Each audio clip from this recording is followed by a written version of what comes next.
All right. So this zine is also dedicated to a dear community friend, Sultan.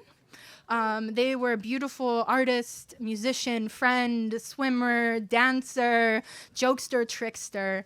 And some of the elements of the zine talk about the loss of them. Also, my father, a couple years ago. All of the elements within the zine are the things that are also littered across my apartment.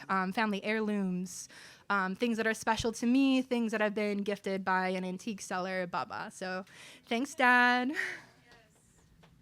And there's something in the air too. I don't know what it is, but in the last, like, I don't even know, 6 months, I've lost two more like sweet artist men in my life. So a lot of this zine, I feel like, is still relevant and fresh for us. So here we go. A quintessential question, yeah? Have you eaten? The unassuming question carries with it generations of love, an active kind of love, especially among immigrant communities. It feels like an open secret across homes that food is often a supplement or sometimes a stand-in for verbalized love. Food transcends emotional barriers, a salve simply plated. There's a truth and a beauty to the cliche of fruit appearing from thin airs in homes filled with resilience and grief. In what would be the last grocery run I did for my dad, his only request was blueberries. He stayed in the car too weak to join me in Aldi.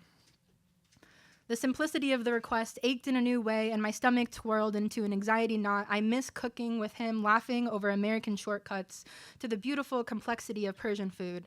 He taught me the importance of food, but even toward the end, he didn't even have the energy to eat it. Less than a week later, after my dad's cancer diagnosis, we'd be in Los Angeles surrounded by aunties and July cherries, pears, and watermelon. Fruit now feels like a ghost, its memories and symbolism haunting. Here, there's an individual grief that sporadically alienates, but I know loss is a collective experience that, just like food, is better shared. Now as I cut fruit for organizing meetings, the weight persists, heavy with history and privilege. I share the sentiment that, with many friends of the diaspora, that everything reminds us of Palestine, but especially food. Almost 2 years deep into the ongoing bombardment of Palestinians and the destruction of humanitarian aid by Israelis and their government and ours, I know we are beyond a watermelon-symboled resistance. The watermelon, a once subtle stand-in for Palestinian flag during a time when the flag itself was banned, has publicly taken to the streets. Its red, black, and green are now as loud as protest chants in Chicago City Council calling for a ceasefire. I think of all the places I cut watermelon and what more we can do to stop death. Have you eaten? The months passed and one lover persists in this refrain. I can't remember the answer, but with a brain and a body healing from a long ago eating disorder, my memory is jogged by my own Instagram stories. There is dill rice burning purposely on the stove, saffron marinated chicken a step away from seared, Persian cucumbers idling on the counter. My days are broken by my kitchen, reprieved after work, and the first to arrive to the Zoom meeting dread. It feels like I'm stealing back time, even though nourishment is a necessity, even though feeding myself is the bare minimum. Food as a physical practice is not something I considered until it became my main daily movement, a time for grounding. Burned out from liberation work, grief work, I find myself hermiting unless beckoned to the water or the streets, and even then it's a toss-up. The weight of the summer demanded something different. Global crises compounded over and over.